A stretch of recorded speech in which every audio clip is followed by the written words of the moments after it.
আপনার অন্ডকোষে ব্যথা হচ্ছে, ভাবছেন এটা ভবিষ্যৎ বন্ধ্যাত্বের কারণ হতে পারে।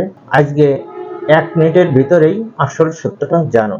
অন্ডকোষে ব্যথা বিভিন্ন কারণে হতে পারে, কিন্তু সব ব্যথাই বন্ধ্যাত্বের কারণ হয় না বা জটিল থেকে জটিলতার দিকে যায় না।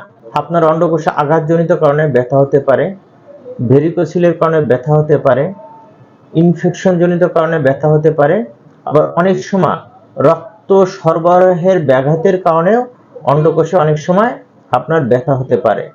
তবে সব ব্যথাই বিপজ্জনক নয়। আপনার যদি ভেরিকোসিল হয়, হাইড্রোসিল হয়, রক্ত সরবরাহে ব্যাঘাত ঘটে বা ইনফেকশন হয়, সেই ক্ষেত্রে আপনি দেখবেন 2-3 দিনের ভিতর সেরে যাচ্ছে কিনা বা 1 সপ্তাহ। এরপরেও যদি আপনার এই সমস্যাটা লেগে থাকে, দ্রুত একজন অভিজ্ঞতা সম্পন্ন চিকিৎসকের পরামর্শক্রমে চিকিৎসা নেবেন।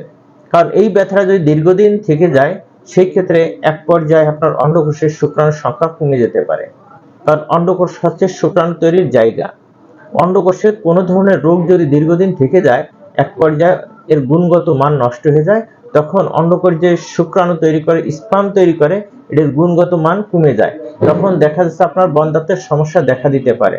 তো আপনাদের যদি অন্ডকোষে ভেরিকোসিল, হাইড্রোসিল, ইনফেকশন বা আঘাতজনিত কারণে যে কোনো কারণে ব্যথা হোক না কেন, যদি 2 দিন, 4 দিন, 5 দিন বা 1 সপ্তাহ দেখবেন, তারপর আর অপেক্ষা করবেন না, দ্রুত চিকিৎসকের পরামর্শ নেবেন। তা না হলে আপনি ভবিষ্যতে দেখা যাচ্ছে বন্ধ্যাত্বের সমস্যার হতে পারে বা প্রজনন ক্ষমতা হারিয়ে ফেলতে পারেন।